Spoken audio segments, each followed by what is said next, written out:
Pero bago po mangyari ang mga ganyang klaseng usapan, ulitin lang po natin ha mga kababayan, baka naman pwede mag-subscribe na po kayo kasi sa mga nanonood, 52% hindi nakasubscribe. Pero alam nyo ha, nakita ko yung statistics ha, medyo umaangat na po ito. Marami na po ang nanonood na nakasubscribe. Pero kung maaari pa, yung iba pa, yung remaining na nanonood, baka naman pwede hong tayo mag-subscribe. Okay, ito na nga, pag-usapan na po natin.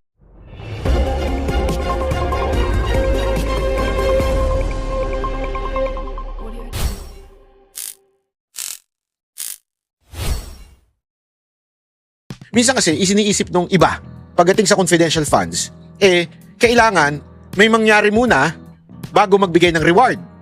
Di ba? Like yung what's happening with PIDEA, with other, yung nagbibigay, nagre-reward kasi nagkaroon ng entrapment, may nahuling mga droga, doon nagbigay ng rewards. Tama, mali. Kasi yun ang konsepto natin. Ang pinapaliwanag ni defense dito ay simpleng-simple lang. Ang sinasabi niya dito, hindi po ba confidential o intelligence gathering or confidential expenses yung walang nangyari? At dahil sa meron kang mga info na nakuha o may intelligence kang nakuha, wala tuloy incidents na nangyari. Yun ba hindi mo pwedeng sabihin na ay hindi ka na dapat magbigay ng reward dun sa tao na nagbigay ng info? Kailangan talaga may mangyari mo ng krimen at may mangyari mo ng matindi dun sa lugar na yon bago mo siya rewardan. Di ba? So ibig sabihin, yung paglabas ba ng pera ng OVP o ng DepEd, kailangan meron mo ng precedents na gulo doon bago ka maglabas? O pwede ka nang maglabas doon sa mga taong nagbibigay sa iyo ng info, nagbibigay sa iyo ng kaalaman, nagbibigay sa iyo ng mga background at mga spy mo doon dahil nga pupunta doon ng Vice President at ngayon binigyan mo sila ng pera dahil nirewardan mo dahil hindi nabantayan nila yung lugar na yun at walang untoward incidents. Naintindihan niyo ibig sabihin? Yan yung pinapaliwanag niya. Hindi kailangan na may mangyari mo ng krimen para maglabas ka ng pera. Hindi ba pwedeng prevention instead of curing the sickness? Di ba? Sabi nga nila, di ba? It's better, prevention is better than curing yung sakit ng tao. So wag mo nang antayin na magka-diabetes ka, magka-cancer ka, bago ka maging healthy. Pwede ka nang gumastos para sa mga supplements mo. Para hindi ka, kasi ganun ang tao reactive, magiging healthy lang pag may sakit na. Iinom lang ng supplements pag may sakit na. Kakain lang ng gulay pag may nararamdaman na. Gagastos lang. Kasi totoo lang, paggastos sa maging healthy mas masarap mas mura at conveniente ang maging unhealthy. Sa totoo lang. Bakit? Sa convenience store, bili ka lang ng pancit canton. Tapos na. Mura na. Sardinas. Isang kanin. Ayos na. Panalo na. Di ba? Aminin natin. Ang dali. Pero nung ako, naalala ko, nung 5 years akong nag-plant-based, ay grabe, ang gastos.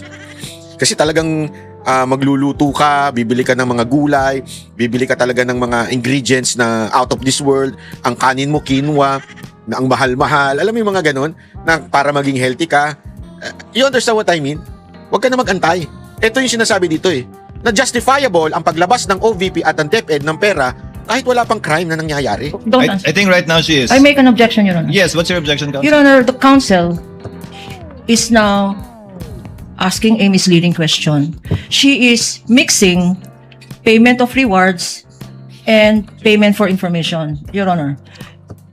The list required by this witness is for payment of rewards. Precisely, payment of information is not disallowed. Now, counsel is saying payment of information is may we ask her to reform? Is she referring to payment of rewards or payment for information?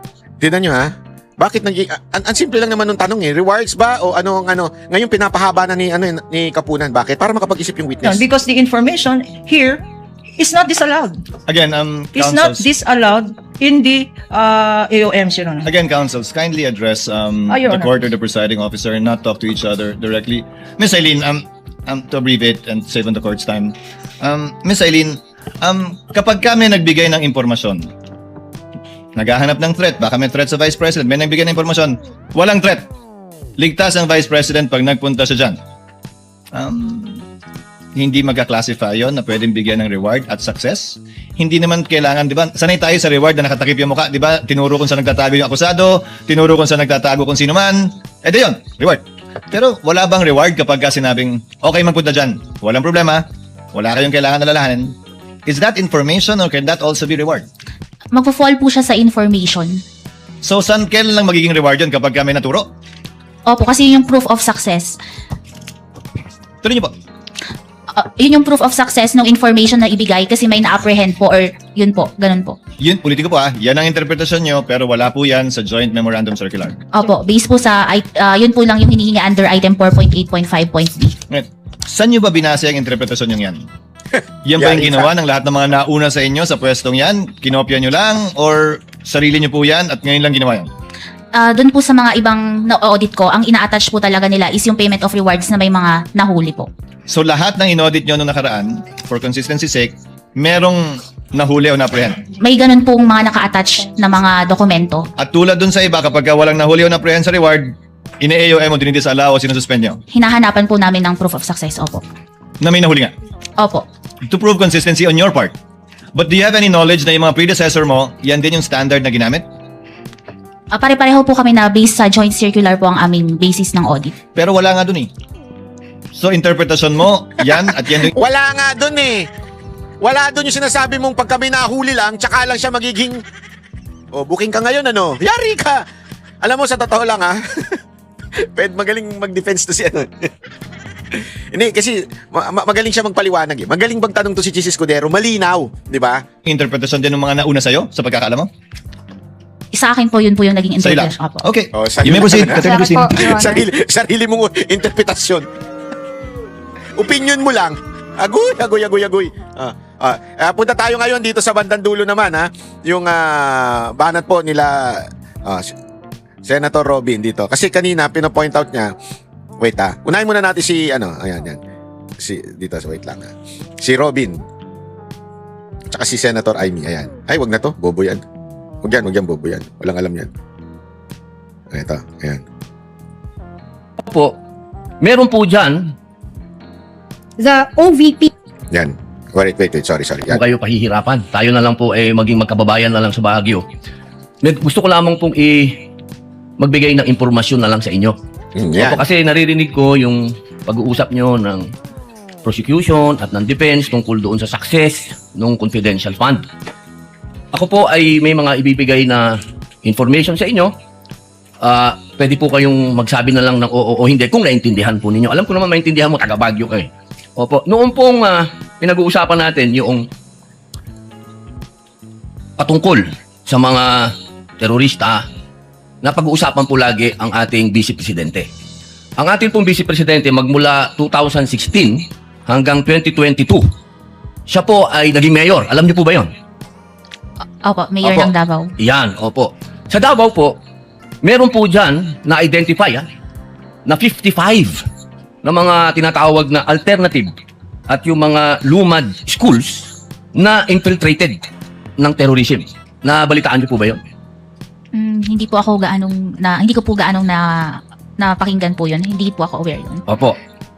At alam niyo po ba rin na noong 2016 hanggang 2022 hanggang 2023, 12% po ng mga NPA rebels, surrenderies, were minors, 12 to 17 years old. Hindi po ako aware dun po. Maubos na po yung aking second round na lang po ako. Salamat, kabayan. Ituloy natin ha. Mamaya itutuloy natin yan. Ito munang kay Lacson. Maganda yung punto ni Lacson na naman dito eh. Mukhang nayayari na naman ito si ate dahil sa... Yan. Nung mga security officers na pinagbigyan for confidential activities po talaga. And mababaliwala yung certification na this is for the confidential operations of the agency po and legal and necessary yung naging gastos po. In your opinion ngayon na ibinigay ito sa non-special Namin together with the chairperson po kasi kung Gusto maghati na lang kayo? Ay, sorry. Magpas na. Ito, kay Lacson. Wait lang. 15 ng inyong joint circular. Ayan, pinas ko lang sa screen para ma-remind ka. Ayan. 4.6. Pay attention sa paragraph 15.2, paragraph 2 at saka paragraph 3. Pakibasa mo na lang para hindi ma-charge sa akin.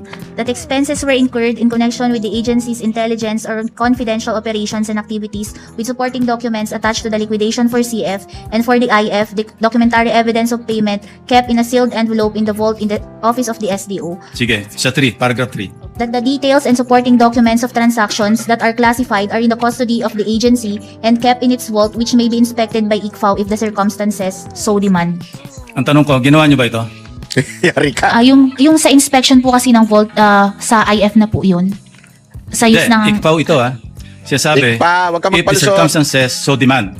Hindi ba dinidemand ng circumstances na inspection yun yung vault? Yung sa Dahil maraming aliases? yung vault po yung sa vault po kasi yung nagpe-pertain po yun sa intelligence fund, yung may vault po sa office. CF saka IF ito. Hindi lang Papalusot- intelligence. Parang papalusot treatment, ka pa. Miss Eileen. Yari ka ngayon. 415. Ang tanong ko lang, hindi ba dinidemand o dinemand ng circumstances na inspeksyonin nyo yung vault? Ah, Kasi kung maraming aliases na nagdududa kayo, di ba natural lamang logically isipin nyo, ma-inspeksyon nga yung vault kung meron talagang mga totoong tao sa likod ng mga alias o aliases. ang pag-inspect po kasi is through the authority po of the chairperson. I know, hindi kayo kumuha ng authority. Oh, Puro ka palusot, wala ha? po. Yeah, my point is, parang kulang yung ginawa nyong trabaho Yun. para hindi kompleto. Kasi po may iba po kasing office na No, ICPAO sinasabi dito. May be Ikpa, wag ka inspected naman by palusot. ICPAO Papalusot if ka pa eh. the circumstances so demand. Opo. Anyway, let's leave it at that. Ano? Pamilyar ka ba doon sa 2020-005? Anong circular po yun? Yung sa fraud audit. Hindi po ako gaanong familiar doon Yeah. sa joint circular. Anyway, i-familiarize kita. Meron kayong office, di ba? Yung fraud audit office. Opo, may separate office po sa COA. Okay, dito sa paragraph 3.1, yung filing, of course, ito, people's participation ito eh. Kailangan mayroong formal complaint, pero hindi lang complaint, information, indication, or complaint na mayroong fraud. Opo. So, papasok yung fraud audit investigation ng inyong office. Hindi office nyo. Ibang yung fraud office. yeah. Pero nakalagay sa 3.1, any person who has knowledge that the transactions of, etc., no?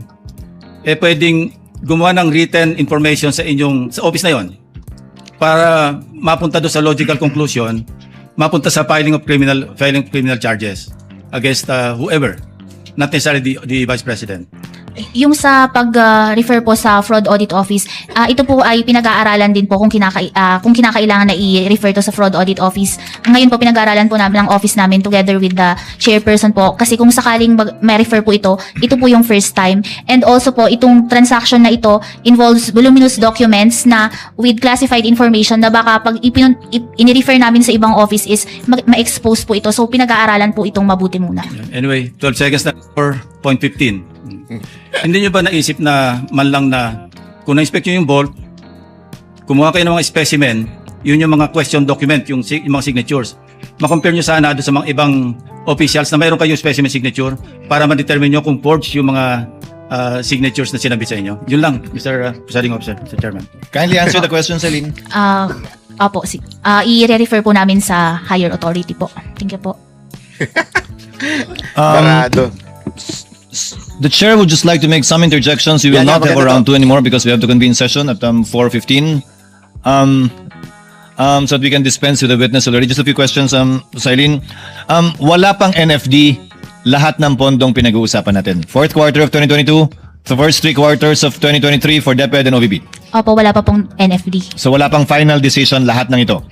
Opo, tama Pag po. sinabi nyo nag-demand kayo ng restitution, ang ibig sabihin lang naman ito, kinarga nyo na as an unliquidated cash advance yung mga yung mga dinis-allow ninyo.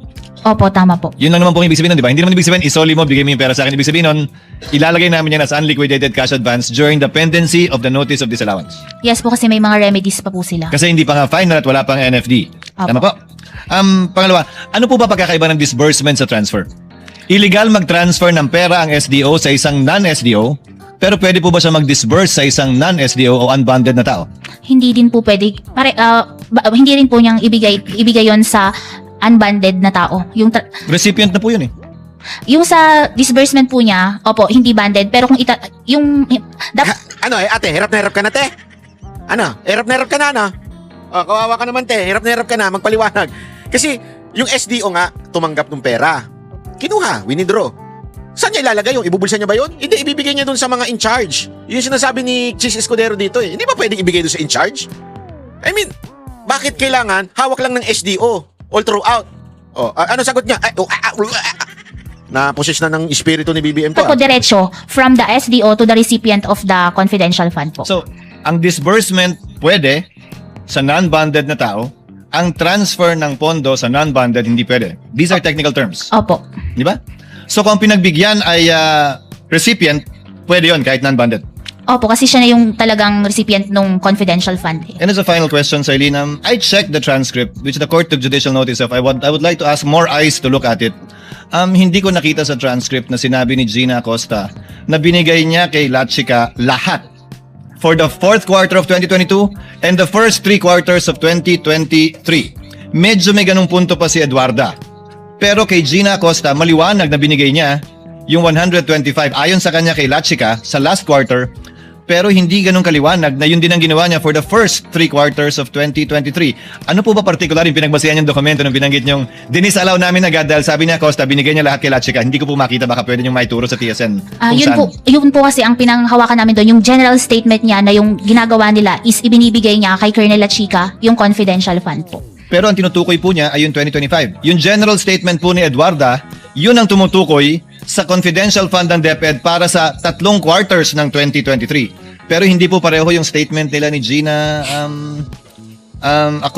Acosta na ganun kaliwanag na yun din yung ginawa niya sa first 3 quarters of 2023. Ano po ba yung particular na pinagbasihan niyo? When you say general statement yung pinagbasihan niyo, yung narinig niyo po ba o yung TSN mismo? Yun nga po, yung naging admission niya na binibigay niya kay Colonel Lachica po. Kindly listen, Sailin, yung narinig mo nung nandun ka o yung TSN mismo? Not listening Yung narinig ko po nung nandun po ako na sinabi niya na binibigay niya kay Hindi Colonel mo Lachica. pinagbasihan yung aktual na TSN na marahil mas maliwanag tungkol sa bagay nito. Opo. So based lang dun sa narinig mo nung nandun ka. Opo. Narinig lang, chismis. Chismax lang pala yan eh. Agoy, na chismax siya. Thank you, Ms. Eileen.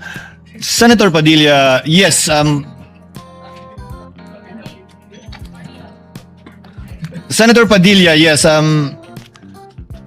gusto maghati na lang kayo? Senator Padilla for a brief interjection and Senator Marcos for a brief interjection to avail of round 1. Then we call it a day. Yan. Senator Lapid, kindly proceed, Senator Padilla, while Senator Lapid is thinking about it. No, please proceed. Kailan, tuloy ko lang. Gusto ko lang Yan, sundan dalawa. kanina, sinabi ko merong 55 alternative na eskwelahan na nagbi-breed ng mga child warriors ang naisara sa Davao Region. Ituloy ko lang, noong August 6, 2024, nagkaroon ng committee hearing ang public order at sinasabi na 102 schools nationwide were identified as recruitment. 11 elementary schools, 34 high schools, 123 college and universities. Doon din sa hearing na yon sinabi na meron 168 track student recruits remain active sa NPA. Ngayon, tanong ko kay Ilian, hindi ba responsibilidad din ito ng Vice President at ng DepEd Secretary ang mga estudyante? Yung sa ano tawag dito, sa college po, yung DepEd po kasi is hanggang Sa high school. Opo. Opo, yung binanggit ko po kasi kanina, 55 na alternative child recruits. 11 elementary schools, 34 high schools. Ibig pong sabihin, tuloy-tuloy po yun. Magmula elementary, paakyat hanggang college. So dito, sinusubukan niyang hindi dapat 'di ba yung is yung DepEd ano lang ito pang elementary, high school, yung ganyan-ganyan. Pero dito, pinapakita ni ni Padilla na yung ginawa ng DepEd kung bakit kailangan ng confidential at intelligence funds. Pinapakita niya dito na grabe ho ang recruitment na nagaganap sa mga eskwelahan. Yan po ang style ng recruitment. So sa tingin niyo po ba, sagot pa din ito ng DepEd Secretary at ng Vice President na lumaban na dito sa terorista noong mayor pa lang siya? No, may. Oo, hindi. Ma'am, bilis, 42. Kawawa Just naman. yes or no? Depende pa din po kasi yun sa mandate Huwag ng mo kasi isipin kung ano kasunod. Sumagot ka lang. Alam po o hindi. Sa palagay niyo po ba? O sige, skip na po natin kung ayaw niyo sagutin. Alam niyo po ba na sinabi ng NICA, ng National Intelligence Coordinating Agency, na ang budget ng NPA 2016 to 2018 ay 5.8 billion? yung sa, Oo po o hindi? Ma'am, please. ano, pwede pong pakiulit? Ang budget daw po ng NPA is 5.8 billion. Alam niyo po ba yon? Sinabi po ng NICA. Hindi ko po narinig yun sa Opo. inyo. Sa palagay niyo po ba, sapat yung budget? Na magkano po ba ang sinasabi niyo? 500 million ba ang naibigay? Pero yung Kasama na po yung sa Vice President at sa DepEd. 600 Kumpara niyo po sa 5.8 billion. Sapat po ba yon? Pero kasi yung sa nabanggit po ng NICA is kung mako-cover na din po nila bilang isa sila sa mga agencies with. So alam niyo po yung sinabi ng NICA. Ayan, nagmamagaling ka. Kanina sabi mo hindi mo alam yung sinabi ng NICA. Ngayon sinasabi mo yung sinabing billion na ginagamit ng NPA ay biglang sasabihin mo, hindi kasi kino-cover naman ng Nika yung lahat ng hindi lamang sa mga eskwelahan, di ba? Oh. Pero ang tanong, so alam mo na, Alam niyo po. Hindi ko po Yung narinig. tungkol yun, lang po sa estudyante. Kasi alam sa estudyante lang yung tinutukoy na Nika dyan. niyo naman po, Nagmamagaling ka, te. Sumagot ka na lang. sa ngayon, ang nasa front na inilalagay ay mga estudyante. Nabalitaan niyo po ba yung mga namatay nung huli? Ng mga estudyante? Yung Yun, violence po sa school. Opo, ito na lang po. 8 seconds na lang po ako. January 1, 2024, sinabi po ng AFP na there is no more guerrilla active front. So, ibig sabihin po, successful. Based po sa AFP. Salamat po. Alam mo yan ang problema kasi. Di ba, paulit-ulit natin sinasabi, ladies and gentlemen. Bukas tutuloy natin ito. Ito ang problema dito sa COA eh. Parang sila na yung magaling doon sa pagdating sa intelligence. Dapat talaga, merong, tama, paulit-ulit yung sinasabi ni Lacson na dapat, merong resource first person na magsasabing mali yung paggamit ng confidential funds kasi ako nasa intelligence community ako. Alam ko kung paano gamitin. So mali yan.